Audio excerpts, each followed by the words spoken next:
Jamshedpur match থেকেই Yusuf Anton জুটি কঠিন গ্রুপে পড়ল ইস্টবেঙ্গল।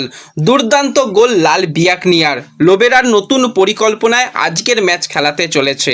তো নমস্কার বন্ধুরা, welcome to ST unique sports. বন্ধুরা, এই ভিডিওতে আমরা কথা বলবো বেশ কিছু ফুটবল আপডেট নিয়ে, যেখানে আইএসএল এর ম্যাচ নিয়ে কথা বলার রয়েছে, ইস্টবেঙ্গলের কঠিন গ্রুপ নিয়ে আলোচনা রয়েছে, এছাড়া ইস্টবেঙ্গল শিবিরে কি বড় সুখবর এলো সেই নিয়েও আলোচনা করার রয়েছে এই ভিডিওতে। ইন্টারেস্টিং ভিডিও হবে, শুরু থেকে শেষ পর্যন্ত দেখো। ভিডিও ভালো লাগলে লাইক শেয়ার করে দিও, আর যারা চ্যানেলে প্রথমবারের জন্য এসেছো মনে করে চ্যানেলটাকে সাবস্ক্রাইব করে নিও, তাহলে প্রিয় দলের খেলার সমস্ত আপডেট তোমরা এখানে পেয়ে যাবে। তো চলো আর দেরি না করে ভিডিও শুরু করা যাক। তো প্রথমেই যদি আমরা আইএসএল এর ম্যাচ নিয়ে কথা বলি, তো গতকাল যে ম্যাচগুলো হয়ে গেছে, প্রথম ম্যাচে বেঙ্গালুরুর মুখোমুখি হয়েছিল নর্থ ইস্ট ইউনাইটেড। কারণ প্রথম ম্যাচে নর্থ ইস্ট হেরেছে, বেঙ্গালুরু জিতেছিল। তো সেই রকম একটা হাই ভোল্টেজ ম্যাচ কীরকম হয় সেই দিকে আমাদের নজর ছিল। তো আমি বলবো নর্থ ইস্ট ভাই দুর্দান্ত ফুটবল খেলেছে, কারণ বেঙ্গালুরু 1-0 গোলে এগিয়ে থাকে। পরবর্তী সময় লালরেঞ্জওয়ালা লাল বিয়াকনিয়া তাকে কিন্তু নিয়ে আসা হয়, নর্থ ইস্ট তাকে চেঞ্জ হিসাবে নিয়ে আসে এবং এসে তার ইম্প্যাক্ট আমরা দেখতে পেলাম। যে গোলটা করেছে আইএসএল এর ইতিহাসে ওয়ান অফ দ্য বেস্ট গোল হয়ে থাকবে, কারণ ওইভাবে লং বল বাড়ানো, সেখান থেকে একজন ইন্ডিয়ান প্লেয়ারের ফার্স্ট টাচটা যা ছিল সেখানেই কিন্তু পুরোপুরি একদম গোলের রাস্তা তৈরি করে নেওয়া, এবং সুন্দরভাবে গুরপ্রীতকে বোকা বানিয়ে যেভাবে গোলটা লাল বিয়াগনিয়া করলো, আমার চোখে দেখা এখনো পর্যন্ত সেরা গোল এইটা কিন্তু হয়ে থাকবে। অসাধারণ ট্যালেন্ট লাল বিয়াগনিয়া, তাকে আমরা আই লিগে 2 বছরই কিন্তু পরপর দুটো সিজনেই টপ গোল স্কোরার হতে দেখেছিলাম। মূলত তাকে 23-24 সিজনে 17টা গোল করতে দেখেছিলাম। সুনীল ছেত্রীর রেকর্ড কিন্তু ভেঙে দিয়েছিল এই লাল বিয়াগনিয়া। তো তাকে প্রথম থেকে শুরু করানো দরকার নর্থ ইস্ট দলে, প্লেয়ারটার মধ্যে কোয়ালিটি রয়েছে। আর কালকে যেভাবে সে গোলটা করলো, সত্যি আরও একবার প্রশংসা করতে হবে লাল বিয়াগনিয়ার। তো অসাধারণ কিন্তু গোল লাল বিয়াগনিয়ার কাছ থেকে আমরা দেখেছি। পরবর্তী ম্যাচে কিন্তু এই নর্থ ইস্টে লাল বিয়াগনিয়াকে প্রথম থেকে নিয়ে আসা হোক, তাহলে কিন্তু আরও ভালো নর্থ ইস্ট পারফরমেন্স করতে পারবে। হ্যাঁ, আলাদিনের জায়গাটায় হয়তো পৌঁছাতে সময় লাগবে, কিন্তু প্লেয়ারটার মধ্যে কিছু তো রয়েছে। ইন্ডিয়ান একজন স্ট্রাইকার, এই প্লেয়ারকে সুযোগ দিলে পরবর্তী সময় আমাদের জাতীয় দলের জন্যও কিন্তু খুব ভালো হবে। তো দ্বিতীয় ম্যাচের দিকেও নজর ছিল, যেখানে কেরালা ব্লাস্টার্স তারা তাদের ঘরের মাঠে মুম্বাই সিটি এফসির মুখোমুখি হয়েছিল। সেখানে মুম্বাই পুরো কেরালার উপর ডোমিনেট করেছে, কারণ তারা যেরকমভাবে খেলেছে, দুটো দলই কিন্তু 50-50 বল পজিশন নিয়ে খেলেছে। দুটো দলই ওই 8টা-9টা করে শট নিয়েছে, শট অন টার্গেটও সমান ছিল। এই জায়গাতে পেনাল্টি পেয়ে গিয়েছিল মুম্বাই সিটি এফসি। তো সে মুম্বাই পেনাল্টি পেলেও জর্জে পেরিরা ডিয়াজ কিন্তু পেনাল্টি মিস করে, কিন্তু সেই জায়গাতে সুযোগ সন্ধানী ছাংটে সে কিন্তু গোল করতে ভোলে না।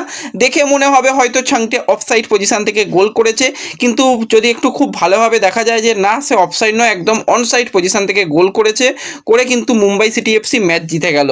মুম্বাইয়ের মধ্যে কিছু একটা ব্যাপার রয়েছে, তারা যখন ম্যাচ জেতে পর ম্যাচ যা হোক করে জিতে যায়, যখন ম্যাচ হারে পর হেরে যায়। যাই হোক, দুটো ম্যাচের মধ্যে দুটোই মুম্বাই জিতেছে।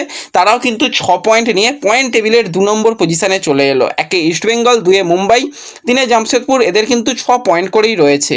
তো আজকে কিন্তু মোহনবাগান সুপার জায়েন্ট তারা চেষ্টা করবে, তারাও কিন্তু ওই 6 পয়েন্ট এবং গোল ডিফারেন্স ভালো নিয়ে কিন্তু ইস্টবেঙ্গলের ঘাড়ে নিঃশ্বাস ফেলতে, এমনকি চেষ্টা করবে ইস্টবেঙ্গলকেও টপকে গিয়ে 1 নম্বর পজিশনে যেতে।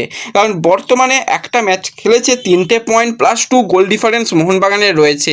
আজকে যদি 4 গোলের বেশি ব্যবধানে মোহনবাগান যেতে, তাহলে কিন্তু তারা পয়েন্ট টপে চলে যাবে। তাই যারা যারা ভিডিও দেখছো সকলে কিন্তু স্কোর লাইন প্রেডিকশান করো যে আজকের ম্যাচের রেজাল্ট কি হবে। যাদের প্রেডিকশান মিলে যাবে তাদের নাম কিন্তু পরবর্তী সময় অবশ্যই শেয়ার করা হবে। তো সকলে একটু স্কোর লাইন প্রেডিকশান করে যেও। তো এই ম্যাচটায় কিন্তু সের্জিও লোবেরা বেশ কিছু চেঞ্জ করতে চলেছে তার দলে। সেটা বলার আগে যদি আমরা একটুখানি কথা বলে নিই চেন্নাইন এফসি কীরকম পরিকল্পনায় আজকে দল খেলাতে চলেছে। মূলত তারা 4-3-3 ফরমেশনে দল খেলাবে। গোলকিপার পজিশনে মোহাম্মদ নওয়াজ শুরু করবে, ডিফেন্স লাইনে এলসিনো এবং প্রীতম কোটালের জুটির ওপরই ভরসা রাখবে কিন্তু ক্লিফোর্ড মিরান্ডা, সাইড ব্যাকে মান্দার রাও দেশাই, অপরদিকে লালরেঞ্জওয়ালা তাকেই কিন্তু শুরু করানো হবে। মাঝ মাঠে মোহাম্মদ আলী বেমামারের সঙ্গে নামতে, যাদের কিন্তু ডিফেন্স ডিফেন্সিভ ওয়ার্ক করার মূলত কাজ থাকবে এবং অ্যাটাকিং মিডিও হিসাবে বা ফ্রি প্লেয়ার হিসাবে কিন্তু অ্যালবার্টো নাগুয়েরা অপারেট করবে। আপ ফ্রন্টে একদিকে ইরফান, অপরদিকে ইমরান খান, তারাই কিন্তু শুরু করতে চলেছে প্রথম থেকে। তো এই রকম একটা ফরমেশনে চেন্নাই এফসি তাদের দলকে খেলাবে।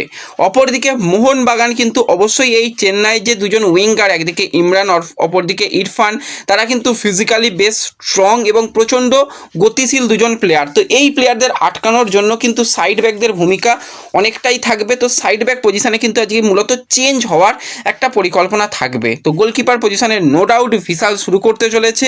সেন্টার ব্যাকে কিন্তু অ্যালবার্টো রড্রিগেজ, তার সাথে মেহতাব সিংকে আমরা সেন্টার ব্যাকে দেখব।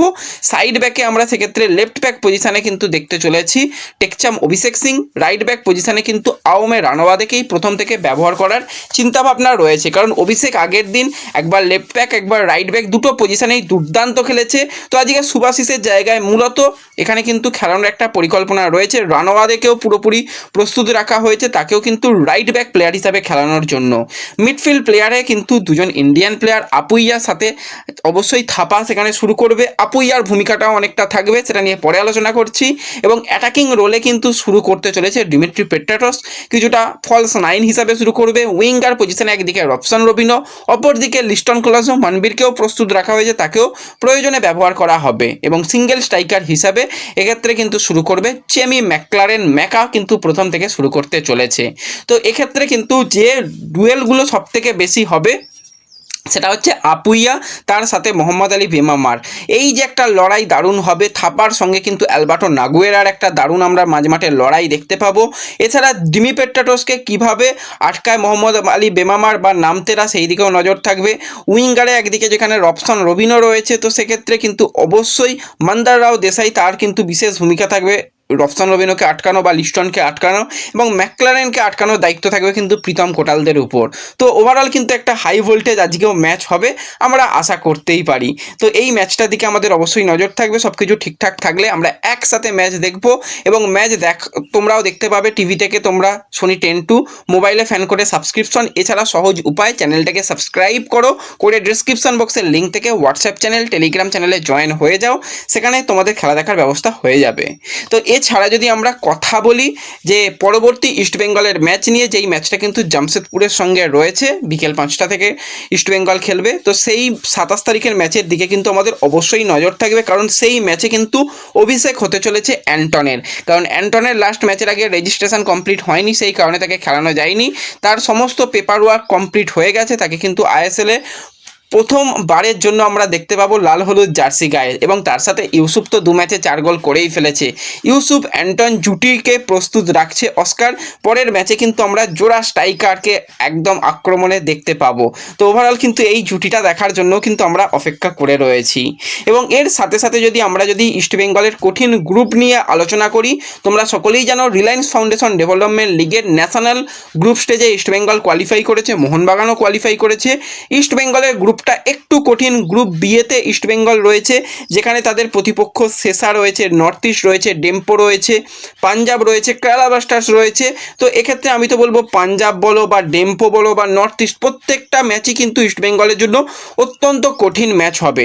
তো ইস্টবেঙ্গলের প্রথম ম্যাচ রয়েছে সেসার সঙ্গে, যেটা কিন্তু রয়েছে 25 তারিখে সকাল 8টা থেকে খেলা। তারপরে ইস্টবেঙ্গল খেলবে নর্থ ইস্টের সঙ্গে, সেই ম্যাচটা রয়েছে 1 তারিখে, 1 মার্চ। তারপরে ইস্টবেঙ্গল 3 তারিখে খেলবো ডেম্পোর সঙ্গে। তারপরে ইস্টবেঙ্গলের খেলা রয়েছে 6 তারিখে পাঞ্জাবের সঙ্গে, 9 তারিখে আবার কিন্তু পাঞ্জাবের সঙ্গে, 12 তারিখে ডেম্পোর সঙ্গে, 16 তারিখে কেরালা ব্লাস্টার্স, 19 তারিখে কেরালা ব্লাস্টার্স এবং শেষার সঙ্গে শেষ ম্যাচ 24 তারিখের। তারপরে লাস্ট ম্যাচ যেটা রয়েছে সেটা হচ্ছে নর্থ ইস্টের সঙ্গে রয়েছে, সেটাও হচ্ছে 22 তারিখে শেষার সঙ্গে এবং 24 তারিখে নর্থ ইস্টের সঙ্গে।